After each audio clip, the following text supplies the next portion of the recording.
Welcome to the conclusion of my thyroid videos, probably for the year. Yes, it's the beginning of 2022, but I've probably worn out thyroid more than I have any other topic, and I'm ready to move on. If you do have any questions, you can still feel free to reach out to me, either through email, which I'll end with, or you can always comment below, as always. So, as a review, very quickly, we've talked about all of the ways that thyroid hormone can be impaired and generate low thyroid level symptoms. So even though they have not become drastically out of range to justify being put on medication, maybe you still have thyroid symptoms. There are many ways that things can go wrong. We've talked about the most common ways. This typically manifests along with some of these other categories. So in category 1, we talked about not enough TSH. And if there's not enough gas going to the engine's going to be slow. Car's going to be slow. If you got enough gas going to the engine, or in fact there's excessive amounts of gas going to the engine because the brain is realizing that you need more thyroid hormone, it could be that the manufacturing plant is having trouble producing that demand for thyroid. And the reasons for that could be autoimmunity or downregulated enzyme activity. And we've talked about those and the ways that those show up on blood work. Alternatively, if you have adequate levels of thyroid hormone being produced, or sometimes it could be a little functionally depressed as well, but definitely have decreased levels of free hormone.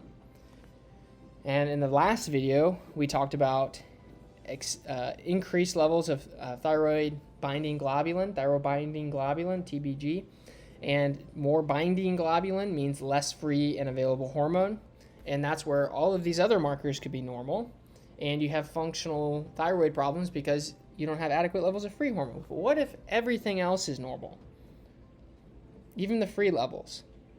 Can you still have thyroid problems? Yes. Why? Because those hormones need to interact with the cells, those satellite cells, and if the cell ignores the hormone, you're not going to get the signal, and you're not going to have the benefit of the thyroid hormone at all. Similar to having excessive production of insulin, creating insulin resistance, you can have excessive thyroid medication, creating thyroid resistance to the cell. So that is the case where some people are medicated properly for thyroid medication, and the cell begins to ignore the thyroid, and you still have thyroid symptoms despite everything else on blood work looking normal. That's why I really don't encourage using thyroid medication unless you're all the way at the end of the road and there's not a lot to be done. But honestly, most of the time, I'm able to help people just by addressing these things we've already talked about.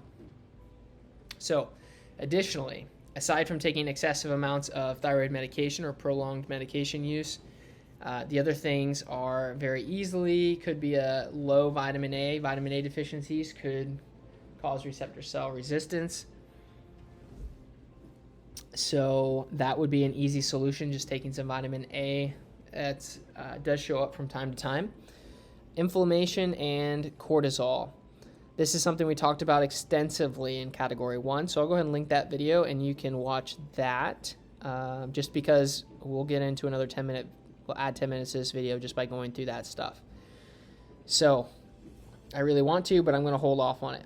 The one thing we didn't talk about yet in any of these videos is elevated amounts of homocysteine. In many cases, elevated amounts of homocysteine, which is very littly known, could be because of all this stuff here, too much inflammation, too much cortisol. So what is homocysteine?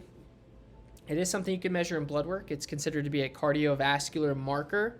The reason being is homocysteine is supposed to turn into glutathione. Glutathione is the most powerful antioxidant in the body. So if you have high levels of homocysteine, and it can be assumed that you are not converting that to glutathione and making enough glutathione. So high homocysteine can correlate with low glutathione. And if you don't have enough antioxidants in the body, then you're not going to mitigate the oxidative stress. Common cause of cardiovascular disease is too much oxidative stress, or the inability to adapt to that oxidative stress. So it's important to check and make sure that those things are balanced. If you're familiar with the Dirty Genes book, the MTHFR gene that a lot of people come in and talk to me about, and they kind of blame all their problems on this. This is very rarely the cause of all of their problems. There's something exacerbating this genetic susceptibility to having impaired methylation. Reason being is that it just simply means that your ability to use 5-MTHF, methyl B12, and turn magnesium B6, things like this, and turn this into glutathione is impaired. So you can support methylation through supplementation, and we can do a video on that. But my preference is still, what else could run you down on those nutrients that would create that impaired methylation process and the buildup of homocysteine? Most commonly, you guessed it, inflammation and cortisol production excessively. And again, they interplay with each other. One drives the other, and the subsequent cycle persists. So again, watch that category 1 video, and that'll give you a lot of information. Other than that, if you have any specific questions on anything that we've talked about so far, leave a comment below. If it's a personal question, you can email me, doc@drtoddanderson.com. Check out my other videos on thyroid if you have any other questions. Hopefully those videos will answer it.